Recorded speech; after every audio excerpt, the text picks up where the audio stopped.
কি অবস্থা সবার? কিছু কিছু মানুষ মনে করে কি যে বাংলাদেশের মানুষ সবাই আছে বোকা দাসু, মানে কারোর মধ্যে কোনো গিলু নাই। বাংলাদেশের যত মানুষ আছে সবাই কি বোকা দাসু, কারোর মধ্যে কোনো গিলু নাই। সবাই কি পাগলা গারো দেখায়। কিছু কিছু মানুষ এটা মনে করে, কিন্তু মানুষ তো জানে না যে বাংলাদেশের 99% মানুষ হচ্ছে গরুর দালাল। বাংলাদেশের 99% মানুষ গরু কেনা বেচা করে। এটা আপনি কখন দেখবেন? দেখবেন যখন কুরবানির সময় আসবে, কুরবানির সময় তখন দেখবেন যে মানুষ গরু কিনতে যাচ্ছে, গরু কিনতেছে, সুন্দর সুন্দর গরু কি বাছাই করে বাটপাড়ি সিটারি লোকজনের কাছ থেকে কিনতেছে। বাংলাদেশের মানুষ কিন্তু কি বোকা না। কিন্তু আপনারা শুনলাম যে ওই দেশের জিনিসপাতির নিয়ে বিজ্ঞাপন দিচ্ছেন। এটা কিন্তু ঠিক না। বাঙালির ইমোশন নিয়ে খেলতেছেন, কোকাকোলারে বাংলাদেশের পণ্য বানায় চালাই দিচ্ছেন।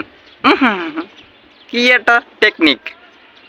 আমি সত্যি আমি বিস্মিত, আমি আতঙ্কিত, আমি গর্বিত, আমি গর্ভবতী। এই যে বিষয়গুলো দেখে আসলেই বাংলাদেশের মানুষে বোকাদাসু মনে করে ওই দেশের পণ্য এ দেশে বানাই দিছ দাদো। তোমাদের তুলনা হয় না, তোমরা তুলনাহীন, অতুলনীয়, পারো তোমরা। কিন্তু বাংলাদেশের মানুষ অত বোকাদাসু না। বাংলাদেশের মানুষের মাথায় ঘিলু আছে, এরা জানে কোন মাল কোন দেশের, হিসেব করে খাইতে পারে। ধন্যবাদ।